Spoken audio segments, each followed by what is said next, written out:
Good morning, everybody, and thank you for joining this EBA webinar, Bio-CO₂ from biomethane, closing the carbon loop and driving a growing market. This webinar is marking the launch of the new EBA white paper on biogenic CO2. So we are this time shifting a little bit away the focus on renewable energy production to focus a bit more on one of the co-products of the production of biogases, which is biogenic CO2. My name is Angela Sainz, and the Communications Director of the European Biogas Association, and I will be moderating the webinar this morning. We are expecting over 1,200 participants, which is an amazing number. This figure shows that the interest in the sector keeps growing. So we are very happy to see that. What is also growing is the demand for CO2 in Europe. And the production of biogenic CO2 from biogases can cover a significant part of that demand while reducing greenhouse gas emissions.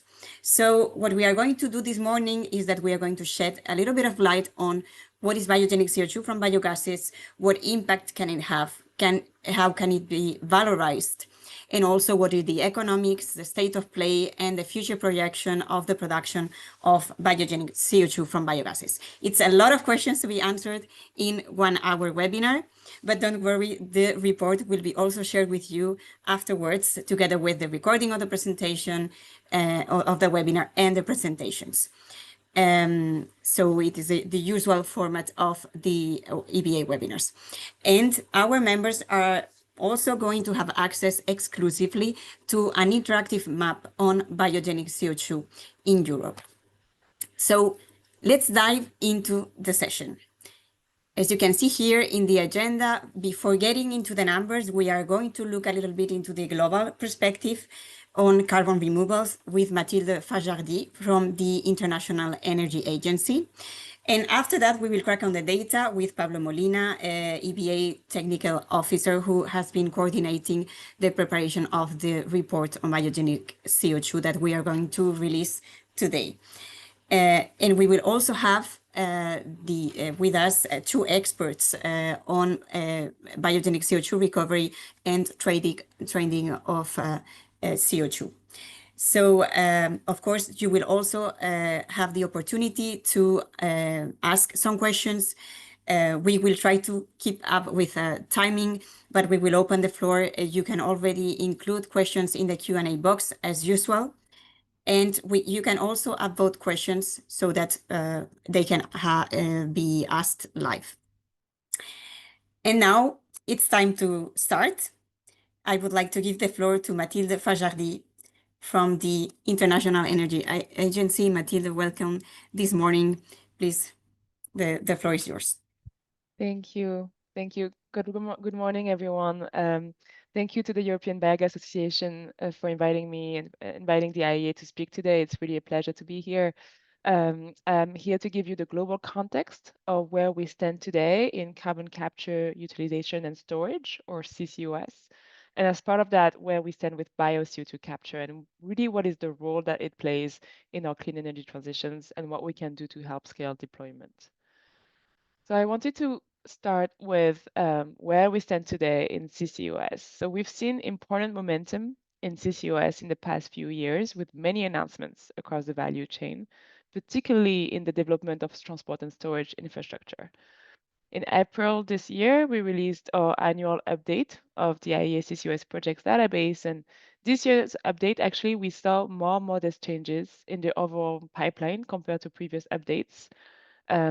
We saw that the overall announced capture capacity for 2030 remained roughly the same as last year, and announced storage capacity for 2030 just increased a little bit by 10%. So really, we didn't see a lot of momentum in announcements compared to last year. So a bit more announcements slowing down, really. But what's interesting is when we break down the project pipeline to 2030, we see a greater emphasis by the industry on moving existing projects rather than announcing or planning for new ones, which is really more important when it comes to getting projects off the ground. So we see that the projects that are advanced stages, so those that are undergoing front-end engineering and design studies, for example, and projects under construction continue to grow and now account for 60% of the overall pipeline. So maybe the policy environment and the financing environment is getting better for projects to materialize.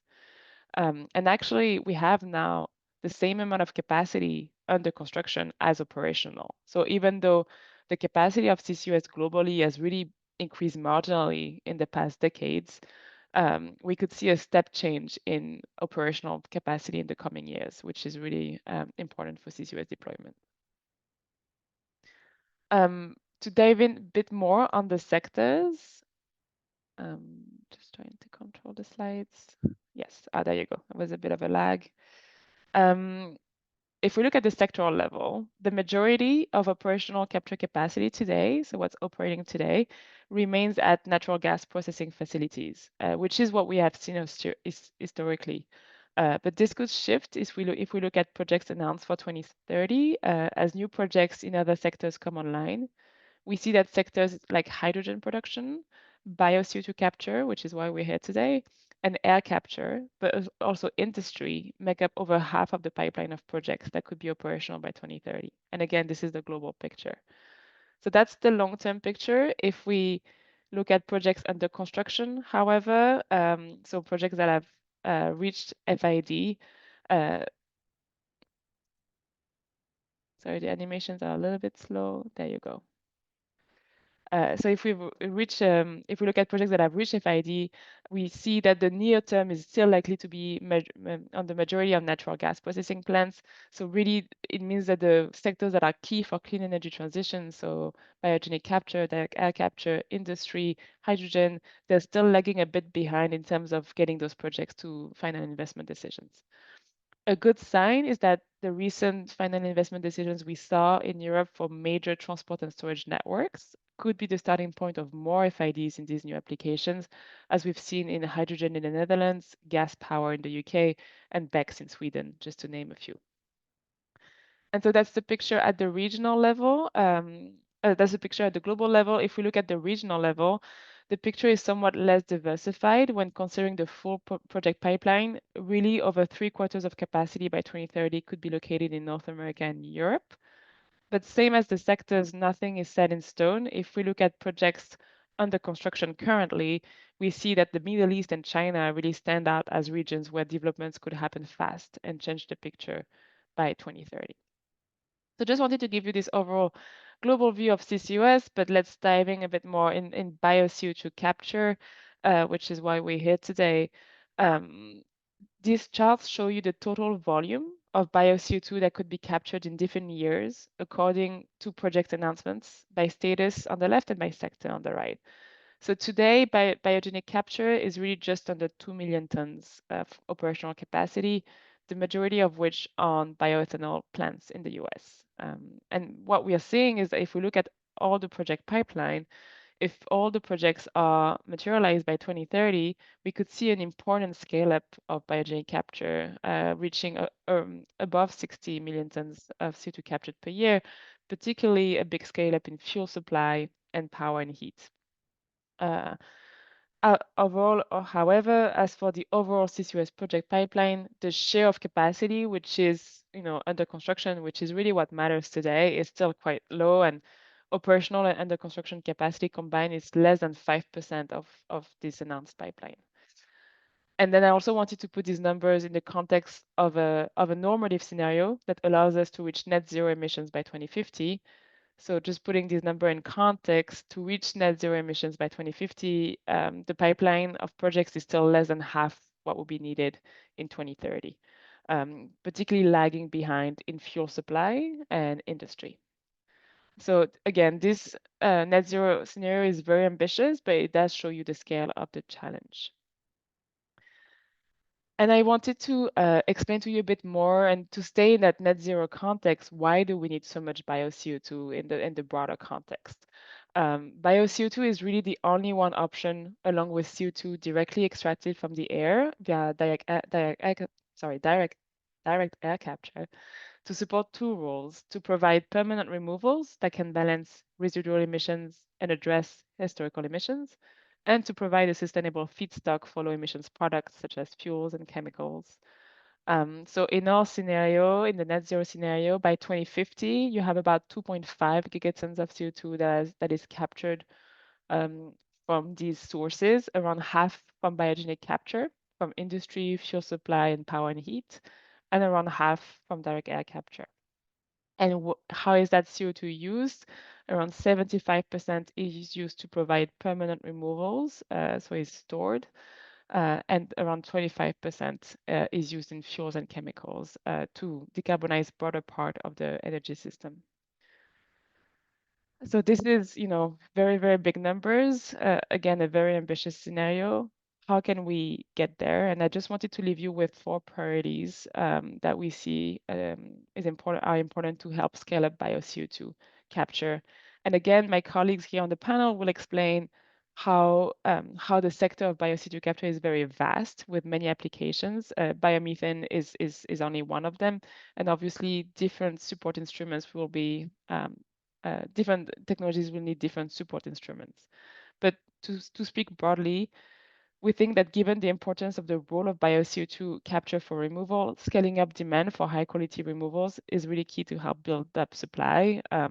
Recently, voluntary carbon markets for high quality removals have been instrumental for projects to scale and reach FID, but this market is still nascent, very concentrated, which creates uncertainty in demand and may deter investors to invest in a project. So governments, through public procurement, are really in a unique place to catalyze demand for high quality removal. And that can also help crowd in private capital because that help give a security for projects to secure larger offtake commitments from buyers. So really an important role for governments here to help build demand. There's also an important role on collaboration on international carbon markets and integration in compliance carbon markets to also help build demand. The second important priority is to, whether it is for use or for storage, the importance of internationally agreed accounting frameworks and standards to make sure bio-CO2 is used in the way that ensures the delivery of low emissions products and high quality removal. And I'm sure we'll get back to that with the panel today. An third important priority is infrastructure. We know that bio-CO2 sites tend to be smaller scale, dispersed, particularly true for biomethane plants, which makes CO2 transport from these facilities economically difficult. So governments really have an important role of coordination here to play, leveraging opportunities for biomass facilities located close to industrial clusters to help leverage economies of scale and aggregation. And finally, on the supply side, there's still an important role for, apologies, I went too fast. An important role for innovation. Not all the technologies are the same development level today. When you talk about CO2 separation from biomethane, it's already pretty well demonstrated and commercial. Doesn't need new technologies, but R&D gaps remain for many other bio-CO2 capture applications and across the value chain. For example, innovation is still needed to improve the performance of biomass conversion technologies, to increase feedstock flexibility, but also to reduce the energy demand of capture. And demonstrating these technologies at scale can help lower risks for investors and build investors' confidence. So I'll leave you with that. Thank you so much for your attention and looking forward to finding out more about the EBA's white paper. Thank you, Mathilde, for this presentation. Important role for biogenic CO2 in the route to net zero. And well, I highlight also your conclusions: need to boost demand, dedicated infrastructure, standard certification, and innovation. Well, we still have a little bit of time, so let's just take one of the questions. I see there are already different questions on the chat. Mathilde, if you can, I would invite you also to answer some of them in writing. I see already the questions raising. I will take the first one. What timescales do we see routes to subsea storage opening up for liquid CO2 from AD evolving across Europe? It's a bit longer, but I will take just the first part. Mathilde, if you can. Yeah, so you mean so offshore storage for liquid CO2? I mean, this is already, Northern Lights is already injecting CO2, started injecting CO2 in the North Sea in August. So the hubs, are firing up. Northern Lights is the first third-party storage hub in the world, and this is an exciting development. I think really for me the question is how can we aggregate sufficient demand from biomethane plants, which are more dispersed, to make sure that the CO2 can be economically stored in those hubs. I think right now for many emitters, close to these hubs that are getting ready, it's easier than for plants that are more inland. I think the closer projects that can achieve this are the biomethane plants in Denmark that will likely, or that could, that have received government support from the Danish government, and then could be connected to storage sites, either developed by Denmark that has also a regional FID on the storage side, or also connect to sites in Norway. So that's, I think, the closer projects that can get there. So we're looking at hopefully first injections before 2030. But yes, I think really for biomethane, the issue would be to build the infrastructure to reach those hubs that are firing up currently in Europe. Thank you very much, Mathilde, for your reply. I have another question, and then I think we need to go to the other presentation. With respect to CCR emission savings under RED, have there been any indications that their 2035 cutoff date might be postponed? Can you comment on this European legislation? No, so respect to CCR emission saving under RED, I'm not aware of any involvement there, and maybe my colleagues can evolutions there. So maybe my colleagues can comment on that, and I'm happy to answer the other questions Yes. directly in the chat. Thank you, Mathilde, because I see there are a lot of questions more related to specifically to the report and the data you presented, but we need to go to the other presentation. So, well, Mathilde will stay here with us. Thank you. So now let's track on the data directly. I would like to give the floor to Pablo Molina, EBA technical officer, who has been coordinating the preparation of this white paper on biogenic CO2, and he's going to provide some takeaways on the analysis that has been prepared. So please, Pablo, the floor is yours. Thank you, Angela, for the introduction, and good morning, everyone. As you've already heard, my name is Pablo, and I'll be bringing you the latest key takeaways for our white paper about biogenic CO2 from biogases. First, I'll just give you an idea of overview of what I will be discussing today. So I'll start with analyzing the current CO2 markets and how will they look like in the future. I'll move on in sharing some insights in the economics of bio-CO2 from biomethane, continuing with the future potential bio-CO2 from biogases. Then continuing as well with the mapping of exercise that we did. So the key results from all those biomethane facilities which are currently capturing and will be capturing in the future, and some conclusions.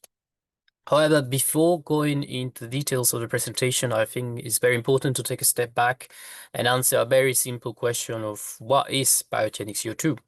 For this, on the left side of the slide, we have the fossil carbon, which is extracted, refined, combusted, and then as a result, we have an added CO2 to the atmosphere, disrupting the natural long-term carbon cycle. On the right side, we see that the CO2, which is assimilated from the atmosphere by biomass through photosynthesis, can be then, this biomass can then be decomposed, digested, or involved in a chemical reaction, and will return this CO2 in the form of carbon to the soil, for example, as digestible biochar, or return back to the atmosphere as biogenic CO2. So we can clearly see that this is not adding any extra CO2 to the atmosphere, as this was already assimilated by the biomass itself.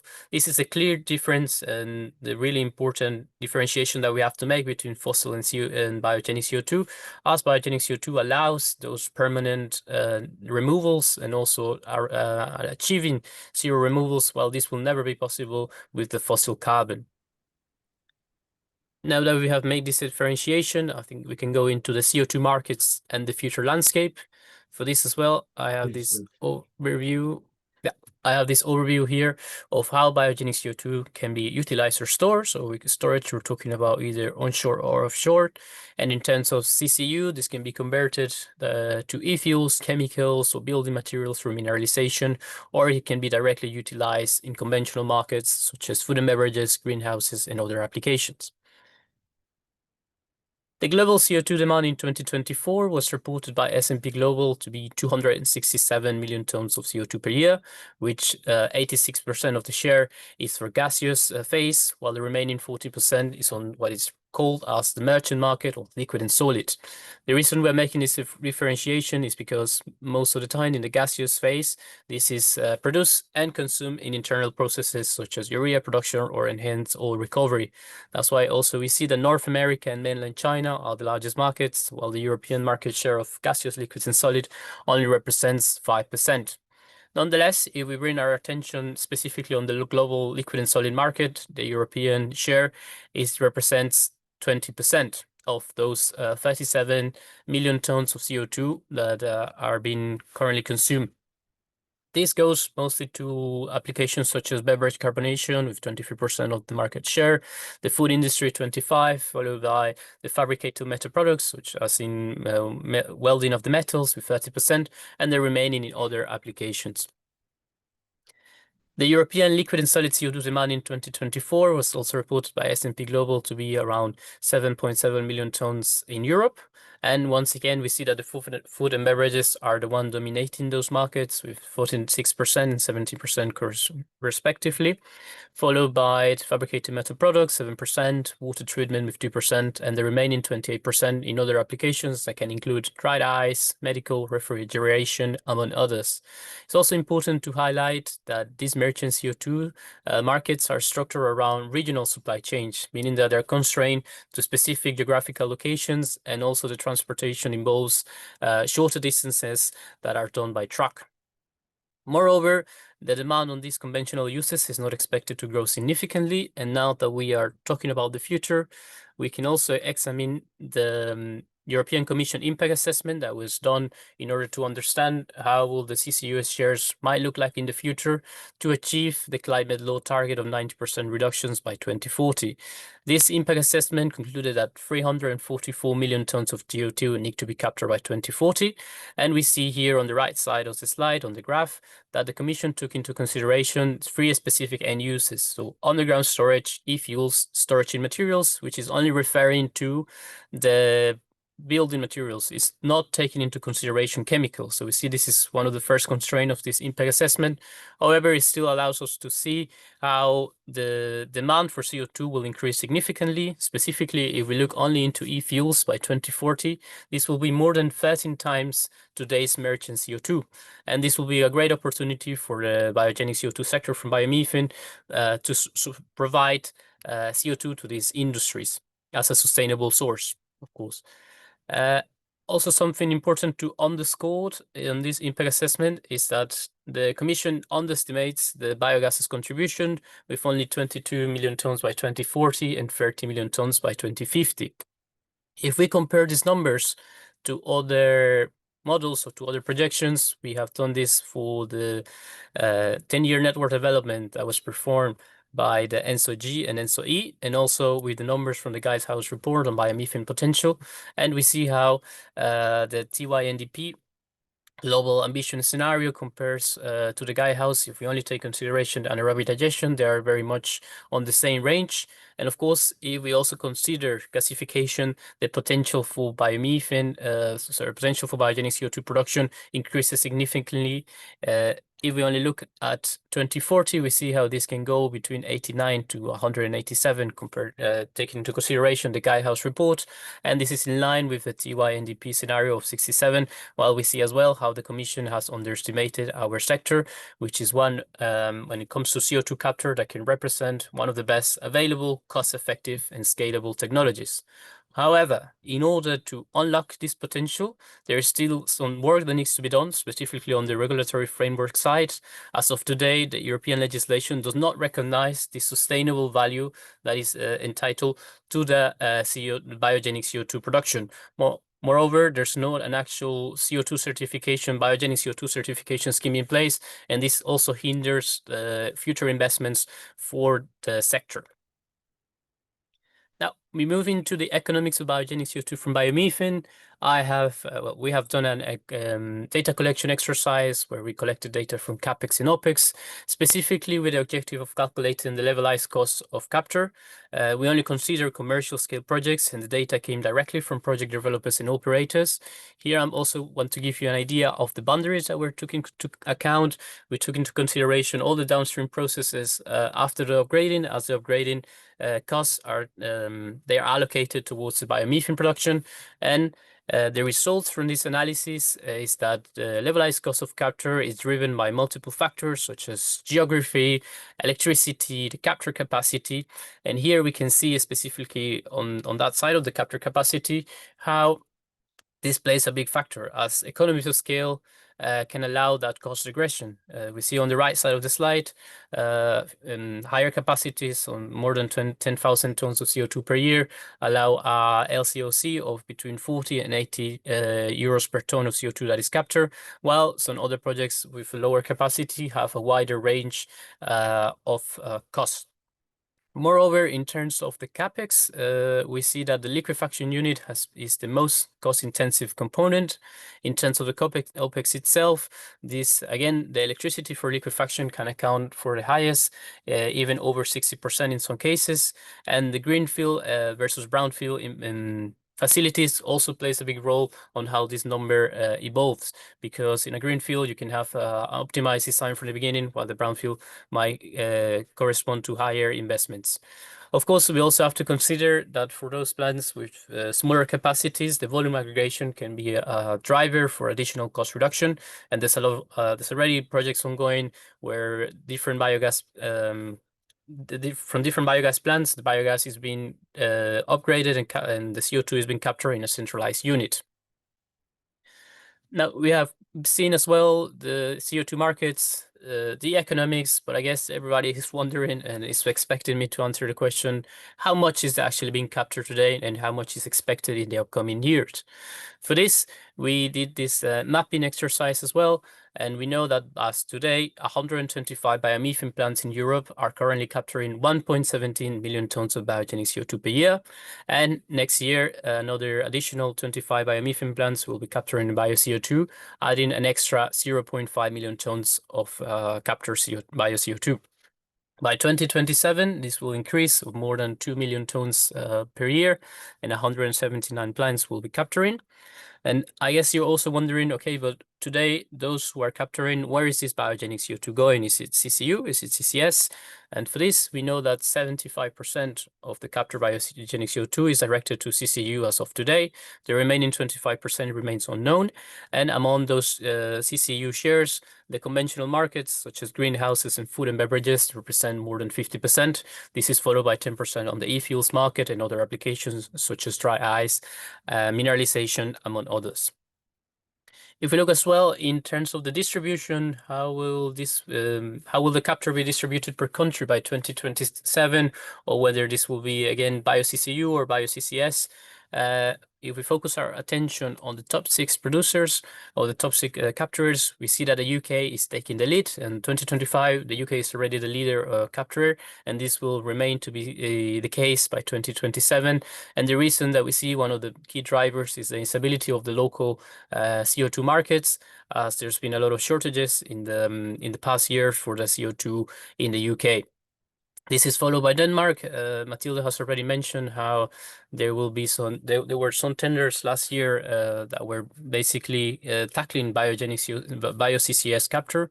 And this is the reason that next year there will be 3 new projects that will start capturing and storage in Denmark. Also, the e-fuels is driving the demand. And also we have to consider that in Denmark, the biomethane plants have a large scale compared to other countries.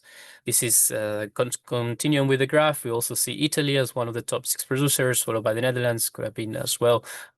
Driver, the SDE plus feed-in tariffs, feed-in premium, sorry, followed by France. We see as well that France has a high number of plants, but their capacity can be quite smaller, but they're still as one of the top capturers, and also followed by Germany. How will this distribution will look like beyond 2027 will depend on a wide variety of factors. How will the infrastructure develop? Not every biomethane producer will have a storage facility nearby, or perhaps they will not be the closest to the CO2 infrastructure. So this also all will play a role, combined with how will the e-fuels develop, how will green hydrogen prices develop as well, the ETS integration of permanent removals, the biogenic CO2 certification schemes, support schemes in the different national countries, and also the local dynamics of other of all the CO2 markets. This will all play a role in shaping how the sector might look like in the future. And now to conclude, we have seen that biogenic CO2 is already in the market, is already offering a scalable, efficient, and low-cost solution, which is going to be crucial to achieve the climate law objective and to provide a sustainable source and also the permanent removals. We also have seen that emerging applications such as e-fuels or materials will require a significant quantities in order to meet their demand. And for this, biogenic CO2 can act as a key source.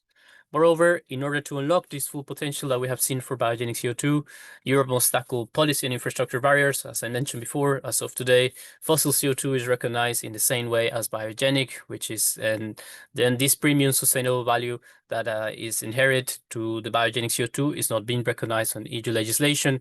So we also see this strong need for targeted incentives, as there's only a few countries with specific targets on biogenic CO2. There's also the need of integrating the CO2 infrastructure, harmonize certification and traceability schemes to unlock and stop hindering those investments on the sector. This was it from my side. Here is a QR code where you can directly download the report on our website. And I'll be more than happy to keep the discussion going on the sector and on the topic of biogenic CO2. Thank you very much, Pablo. Very interesting insights and analysis. The biogas sector is set to become a leading industry in biogenic CO2 capture in Europe, with a potential to capture 89 million tons by 2040, more than 20%, 25% of the carbon capture needed to meet the EU climate law target. So this is one of the highlights of your presentation. A lot of data, many more included in the white paper, but let's just take some questions now. I saw, sorry, because this is moving quite fast. There are a lot of questions. Again, Pablo, I would like to invite you as well to answer some of the questions in writing. Maybe just one clarification that I saw, the market for Europe seems confusing. Is it 5% or 20% share? Yeah, of course. So the 5% is when we talk about all the different gas states of the CO2, so gaseous, liquid, and solid. And the 20% is when we only focus on the liquid and solid. Sorry about the confusion. I hope that it's a bit more clear now. 5% we talk about all gaseous, liquid, and solid, while the 20% if it's only we're talking about liquid and solid. Pablo, for answering this question. Then I saw that there was also a question on development of infrastructure. I know this is also some of the aspects that we have included in the report. Maybe you didn't go through it in detail. Do you want to include some highlights here on the bio-CO2 infrastructure? Yes, so the CO2 infrastructure itself, as Mathilde was mentioning, it will be key to connect Europe and to move those values because, as I mentioned before, the CO2 markets are very geographically located. So in certain areas of even inside of a country, in certain regions, you might have you will have a saturation of the market, while in another part of the country there is a lacking, or there's not enough production to meet the demand.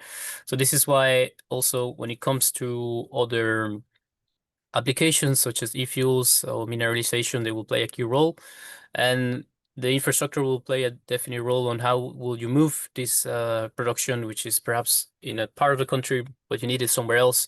This will be a key important factor. Actually, on the white paper, you have all the different analysis on how the infrastructure is shaping depending on different countries. But I can say already that this is mostly being developed based on the higher larger emitters, mostly on the northern side of Europe. This also has the problem of an uneven distribution because most of the storage sites are located in the northern part of Europe. Hence, also creates issues for southern countries, which might not have the same possibilities. So this will also, it's all explained in the white paper. I could go into more details, but I think we don't have enough time for that. But I think that's enough for now. We have a lot of data already revealed this morning and discussed. So maybe another question in terms of methodology. Is there a consensus on the methodology to capture biogenic CO2 from biogases? A consensus On technologies to capture biogenic CO2, is there okay. In terms of the separation of gradient unit, Yeah. yes, most of it follows more or less what we see for the biomethane sector. So membranes, they take around 70% of those which are capturing, but the specific shares, you will find it on the white paper as well. But most of it goes to membrane separation on the upgrading side. Okay, thanks a lot, Pablo, for this. I think we quite tight in terms of time, so we need to again shift to the other presentations. A lot of details included in the report, as we said, that will be shared later on. And now I would like also to set boots on the floor and go to the practical side of things. We were looking into the data. Now let's look into how is biogenic CO2 practically being valorized. We have here with us Nick Primmer, CCUs operator, policy lead of Future Biogas, based in the UK, which is, as we saw, leading country on biogenic CO2 capture. So please, Nick, the floor is yours. Thank you very much, and yeah, thank you for inviting me to speak today on this on this webinar. It's fantastic. So as Angela said, I'm going to give a quick overview of Future Biogas's current developments, what we're up to, and how we are looking to valorize that crucial bio-CO2 from our plants. So went on too far. So as a bit of background, Future Biogas are one of the leading biomethane producers in the UK. We currently operate 12 plants, primarily located in the east of England, producing about 600 gigawatt hours of biomethane per year. And from that, we have CCS, or carbon capture, installed in one of our existing plants. That is our Gonnaby plant and our latest plant. And that's capturing about 16,000 tons of biogenic CO2 each year. But as you can see from this, we have significant plans to expand and really grow our capacity across the UK, scaling up production by building an additional 30 AD plants across England and scaling up that biomethane production to over 3 terawatt hours of biomethane per year. But really crucial part of this growth strategy is all about the biogenic CO2. Capturing it from every single new plant we develop, but also rolling out CCS on our existing plants and upgrading those existing plants to capture that carbon dioxide. And in total, if our plans all come together, we're looking at about 500,000 tons of CO2 captured each and every year in the UK. So, and I think that's a really key thread that's running through our developments, but also everything we're hearing through this webinar. An individual plant, we're talking about tens of thousands of CO2 capture per year. But when you aggregate that up from a network of all of these plants, we're hitting some really significant figures that can make a huge dent in the CO2 demand for the future. So as I mentioned, CO2 is a fundamental part of the future business model of our plants. And as that, we call the development of our new plants Project Carbon Harvest, because we're moving away from a model where it's all about biomethane to a system which is all about carbon. So producing that low carbon biogas to decarbonize energy, but also it's about the digestate we're returning to the farm and sequestering carbon in the soils. And it's about the CO2 we're capturing off the back of biomethane upgrading and looking at those new markets to valorize that CO2 in the utilization or storage pathways. Each of our new plants we're looking at, these are quite large plants producing about between 100 and 150 gigawatt hours of biomethane per year. And at that scale, they're capturing up to 20,000 tons of CO2 each year for utilization or storage. We're avoiding 30,000 tons of CO2 emissions from the displacement of fossil natural gas. And we're sequestering up to 4,000 tons of carbon in soil by returning that digestate to farms. So, it's all about the valorization of carbon savings and carbon removals. And as I mentioned before, we launched the UK's first unsubsidized biomethane plant in the UK back in February. That's more bioenergy located in the Midlands, and that's producing over 100 gigawatt hours of biomethane per year and capturing 14,000 tons of biogenic CO2. And all of that is being unsubsidized, where we're developing long-term offtake agreements with corporate buyers. So this biomethane is being sent to AstraZeneca to decarbonize their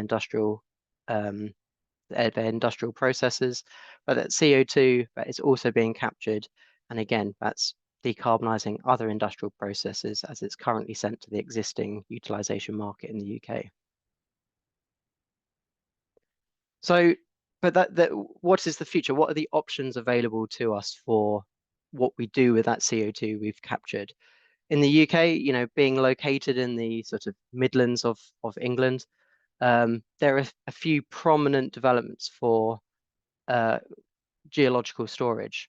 So if we start looking at the developments for CCS, you've got HyNet in the west, Endurance and Viking on the east coast, and these are all geographically located close to our plants. We're able to liquefy that CO2, transport it to these major geological facilities that are being developed and sort of fast-tracked by the UK government. And potentially by 2030, or they suggest, the timeline suggests sooner than that, 2028, 2029, 30 plus, we could be accessing these geological storage and generating greenhouse gas removals and selling those credits onto other corporate off-takers to, again, sort of build that business model of carbon reductions and removals. The other option is we send it to utilization pathways, and there's plenty of different options available as previous presentations looked into. Some of the most prominent ones, the most promising, you're looking at sustainable aviation fuel, so developing products where that carbon has to be of a biogenic origin. We're moving away from a utilization market where the CO2 is the commodity and it doesn't matter if it's fossil or biogenic, they just need CO2. And we're moving towards a utilization market where it matters that it's biogenic carbon. It has to be biogenic carbon for that product to be developed. And that's where we're realizing the true value of this resource, this critical resource. If we look at this is the UK demand and supply of biogenic CO2 from AD in the UK. So this is UK specific figures. So at the moment, the utilization market is about 600,000 tons of CO2 per year. And I mentioned this is utilization where it doesn't really matter whether it's biogenic or fossil. This is just industrial processes, the manufacture of food and drinks, greenhouses, fire extinguishers. They just need CO2 for that process. And at the moment, about 100,000 tons is being captured off the back of an AD process. But actually, 1 million tons is being produced, a highly concentrated stream of CO2 is being produced, but much of that is being vented to the atmosphere because there hasn't been this historic market demanding biogenic CO2. So much of this isn't being captured. Well, only 100,000 tons is being captured, and actually 1 million tons could be captured off the back end of biomethane production today. But as we look to 2050, these figures, these columns disappear almost entirely, and we see the huge demand potential for storage and utilization. So on the storage side, by 2050, and this is just in the UK, an estimated 80 million tons of CO2 or greenhouse gas removals will be required to deliver the net zero for the UK. 80 million tons each and every year by 2050. But so CO2, but biogenic CO2 is absolutely required for that, for the delivery of removals, and equally it's required for the production of SAF. So this is for UK and EU figures, but demand for SAF will incur huge quantities of biogenic CO2. And this is where we can look at the supply from AD. So by 2050, based on the potential figures of biomethane production, we're looking at about 120 terawatt hours of biomethane could sustainably be produced by 2050. And if just from the upgrading process, you're looking at 18 million tons. But if you add on CCS off the back end of biomethane use, you could get up to 40 million tons of biogenic CO2 captured per year from the upgrading and biomethane use combined. So we're getting into some very serious figures that could, result in the, a significant portion of the decarbonisation strategy of the UK and the EU. So just to conclude, looking at some of the sort of strengths and perceptions of these different pathways, if you've got geological storage at the top, and then also some other other utilization options from SAF to chemicals, aggregates, and the existing market. These boxes just generally convey, the strength and of these different pathways. So geological storage obviously is very permanent, but it's not quite ready yet. The infrastructure is still being developed, and there's still some serious question marks about, how can the bio-CO2 be aggregated at these storage facilities ready for storage? Who is going to build and fund and operate those aggregation facilities which are required to bring all that bio-CO2 together? By contrast, you've got SAF, where it's not permanent, because once the SAF gets used, that CO2 is going back to the atmosphere. But we are seeing technology providers starting to scale up that production. We are currently in that space where we're moving from the lab onto projects which are being developed and creating SAF today. And similarly, we're looking at the utilization market at the bottom, not a permanent market, but this has been operational for years now and is a well-established system offering, known logistics and known pathways to market. So as we compare what the market size is for today and what it is going to be in 2050, this is as well which draws out some of those options. So the market size for geological storage and SAF, as I've shown, is going to be huge by 2050. Huge quantities of these products are going to be required to deliver net zero. There's almost an unending demand on that side. Everything that the AD market could produce can reasonably go to these products. But there are also these other options available too, both today and in 2050. And this is where, we're going to have to start balancing the demand, what is the best route for it? And this is where policy comes in, which might help shape those different pathways and prioritization for the bio-CO2. But there'll be logistical and practical costs. How far away are you transporting this bio-CO2 to get to that end user, and the cost of that transportation? So the capture of the CO2 on site is one of the most efficient ways of capturing biogenic CO2 across all technologies. But actually transporting that CO2 to the end user represents quite a significant portion of the OPEX of delivering utilization or storage. So exactly where you're located in relation to these off-takers, and crucially the scale to which you need to match for that demand. This all will play into what pathway ultimately wins out for each project. So I'll conclude there, and perhaps there's time for some questions. Thank you. Thank you very much, Nick. We are a bit tight of time again, as usual, because we need to allow also for some questions. I will just allow for one more, but as I said before, please feel free also to answer some other questions on the chat directly addressed to you. There's one question: what is the price or maybe price range of biogenic CO2 at the moment?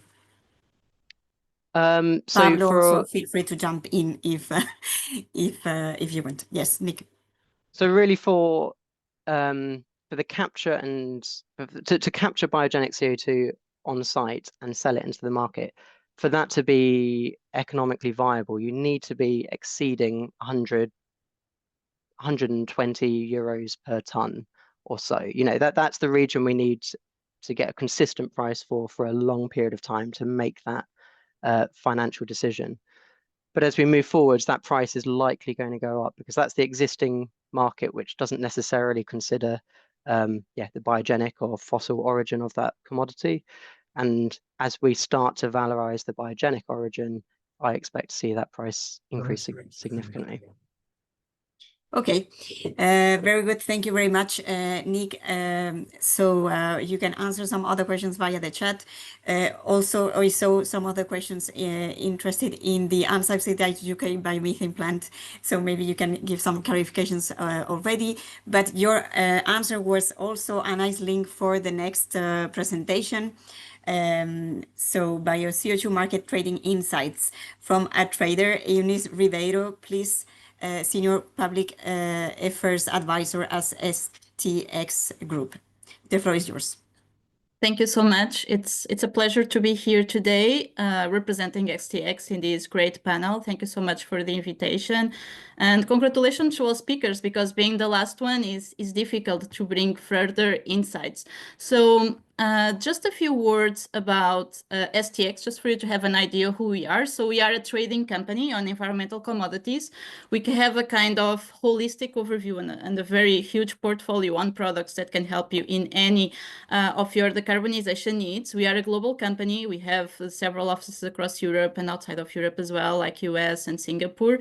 And we are a very focused team on understanding how to value the decarbonization process in different aspects, from reducing your emissions from reducing your consumption towards energy efficiency, to replace the fuels that you are using, providing insets or offsets, depending what's your focus and the best strategy for you towards your net zero objectives. And after these current introduction to STX, who we are, myself, I'm the person focusing on the regulatory side, on the policy aspects that influence these markets, because when we talk about decarbonization, when we talk about carbon and when we talk about environmental commodities like guarantees of origin,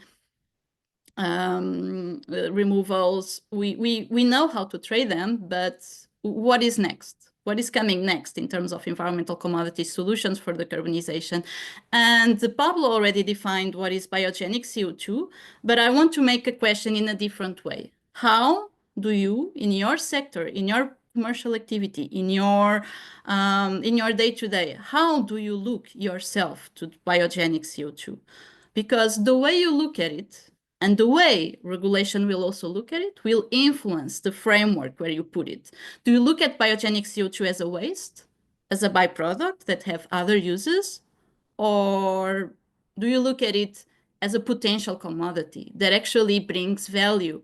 And it's a strategic asset that, if properly managed, can actually bring value to your decarbonization processes. So we at STX, we believe that biogenic CO2 could actually become a valuable commodity in this market, and put up with the circular economy. Right now, today, I don't think biogenic CO2 can be seen as a waste, or is a waste that is easily disposable, because it enters the natural cycle of CO2. It enters naturally into the nature, but it's very much treated as a potential byproduct, where it comes without further issues related to emissions, and it can be a circular feedstock. But in the future, it's the negative emissions that we need towards the net zero. So from this perspective, we should start looking at it as a commodity. And this is a commodity that, where is it going? We already saw many presentations about the applications, so I don't want to spend a lot of time here. These would be the pathways. The pathways are CCU, utilization, or storage, CCS. And in utilization, it can go to markets that already exist today, chemicals, synthetic fuels that are emerging, food and beverage, refrigeration, greenhouses. in terms of CCS, the emerging market of removals. And at European level, we have right now in development the permanent removal methodologies that very soon could be out under the carbon removals and carbon farming certification framework. So we have circular value chains where biogenic CO2 can be a critical raw material. And how can we ensure that this molecule, this product, will deliver to them climate impact and market value? Because in the end, what we want is the right market enablers to make it happen. And here I'm quite aligned with the first presentation, but I just want to give maybe a more practical overview from our side as traders. So on one side, we need demand enablers. And this is a more expensive product because it comes with an added value as a green premium. So we need a regulatory framework that actually puts the spotlight there, that creates precise definitions and scope, which we don't have today, unfortunately, creates the account flexibility necessary to count on this particular product, and also puts the right incentives. Incentives could be targets, could be tax exemptions, could be whatever, but we need a regulatory framework that actually places the demand and the proper offtakes for these projects to capture biogenic CO2 to envelop. On the other side, a market enabler. As traders, it's very frustrating that the certification process is still not yet there. We need common methodologies across different applications where you have the biogenic CO2 way of certificate, and then you can choose the market where you go, and you can trade it cross borders across Europe, because otherwise this will be very difficult. And we understand that the infrastructure is not there. So flexibility mechanisms like book and claim could be an option for us to endure this and to just start creating the market and make it more strict as we go along the line. And of course, while we do this, we cannot forget the structural enablers. We still need to invest on infrastructure, on making sure that we don't restrict such a valuable commodity to the local utilization. We allow it to go to the places where it's more valued, where the value of its environmental attributes are actually more important. And the way we see today, when we look at the production of biomethane, the potential of capturing the CO2, many times we don't see the incentive for the producers of biomethane to sell this molecule, because the attribute is locked eventually to reduce the decarbonization of the production of the biomethane, and cannot reach the end product. It will reach the end product as with the same attributes as if it's fossil fuel CO2. So this stops the incentive, at least for the flexibility that this market needs. Now, as STX, I personally do not claim that I have the solution for what the certification is. We just did an exercise internally of what is at stake? What are our clients' needs? What are our suppliers' needs? What's everyone's expectation out of this molecule, so that we can create a way for, a market that starts enabling with some level of flexibility. And for us, it seems very important to detach the green value of the biogenic CO2 from the molecule and allow it to travel where it's more valued, while allowing that the molecule of CO2 is bought at the local markets. And this for us would be very important. That's why the certification is extremely crucial.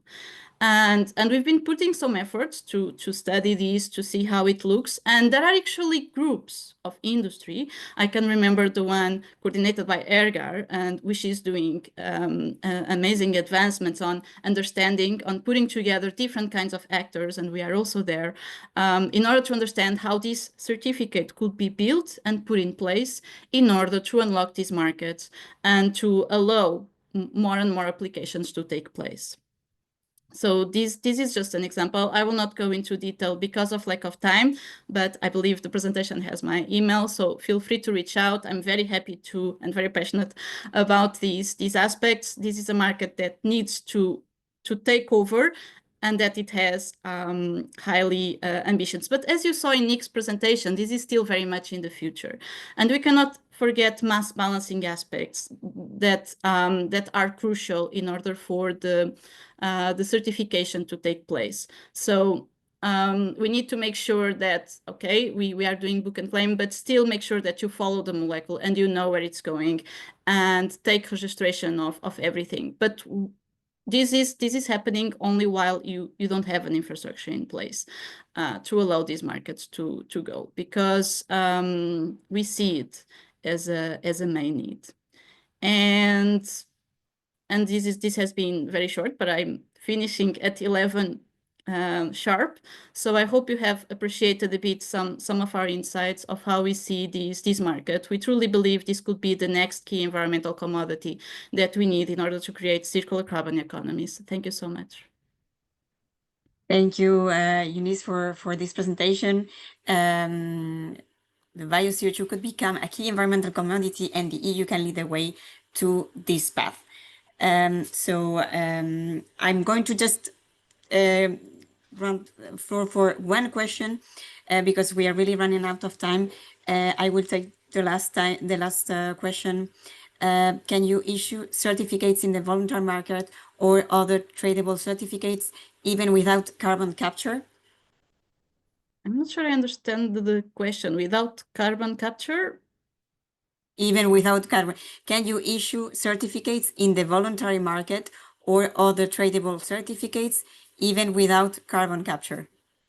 Well, without carbon capture, how do you have the molecules? So I'm not sure I understand the question. Maybe just an explanation of the certification system, if you want to give some insights on how it's working at the moment in Europe. The case that I bring here today is very much specific for, for motivating the carbon capture that we need in the biomethane production process in order to make sure that there are, streams of revenues for these projects and the right incentives for them to actually invest in this kind of technologies. Because from Pablo's presentation, we saw the large costs that these kind of projects could endure in terms of CapEx and OpEx. So the idea of actually finding ways to put proper value in the green premium of CO2, this is what the certification process that I presented here was about. I'm not sure I understand the question, since I'm so focused on what brings us here today, the context of biogenic CO2 in the production of biomethane. The idea is really to foster the possibilities of the carbon capture. So without the carbon capture, you're getting me on surprise. Maybe there, I will not, you can never say never, right? So I might be forgetting something right now in the whole spectrum of environmental commodity solutions. I think it is clear a lot of questions still on the certification and how it's done, and it can be done in the future, so that it can improve also the business case for the production of biogases in general. Thank you very much, Eunice, and thank you to all the speakers. I need to quickly wrap up and give the floor to Harmen to close the session. So please, Harmen Dekker, CEO of the European Biogas Association, the floor is yours for the closing remarks of this webinar. Well, thank you.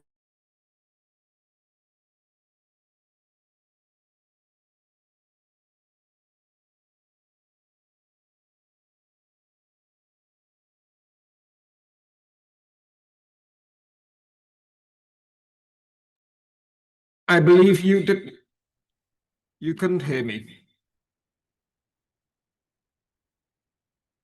Okay, let's try it again. There is an echo. You need to turn down the volume. So, how is the sound now for the speakers?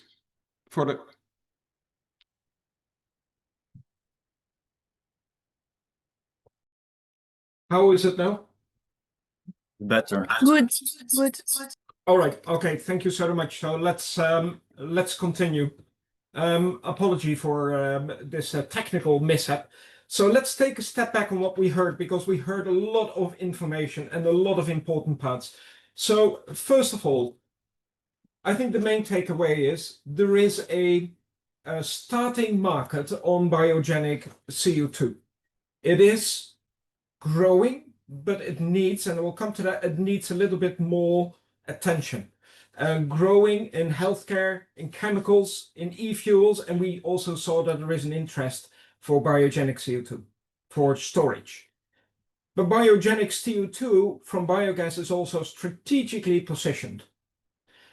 With the many biomethane plants around Europe, we can actually supply there where it's needed. And it shows that we can bring a strategic value to the EU circular economy, and then just more than energy alone. We can provide actually the most cost-effective biogenic CO2 with the plants we have all over Europe. And more importantly, we are immediately actionable. It's happening already. So what do we need? We need to bolster what is already out there, what is happening there. So we need to make sure that there is a good framework to include the demand for biogenic CO2. We are calling upon the European Commission and also the member states to make sure that this is going to happen, including, as mentioned as well, the certification and accounting. For now, I trust that the report will give you a lot of information, and do download the report, do look at it, because there is so much data available. It will provide you a very comprehensive overview on the biogenic CO2 market, provided also from the biogas sector, and how this market will develop in future. I look forward to discuss this with you further during the biomethane week on the 14th and the 15th of October, where we will discuss the biogenic CO2 market in more detail. Thank you so much. Thank you very much, Harmen, for these closing remarks, and sorry for the technical issues that we had at the end. We hope you had, as Harmen said, a lot of information on the valorization of biogenic CO2 from biogases. I would like to close the webinar first reminding you about the key event on the sector for the sector on the production of biogas for the whole biogases value chain. It's the European Biomethane Week, less than 1 month to go. So please make sure that you secure your tickets as soon as possible. And we hope to meet a lot of you in the conference in Brussels. For the moment, I hope this was a very interesting webinar for you. You would get the report after the webinar. And if you have any comments on the data that can help also the technical team improve the next data collection phase, we will be very happy to hear from you. We hope we can stay connected. Thank you very much for attending the webinar, and see you in the next one. Thank you. Have a nice day.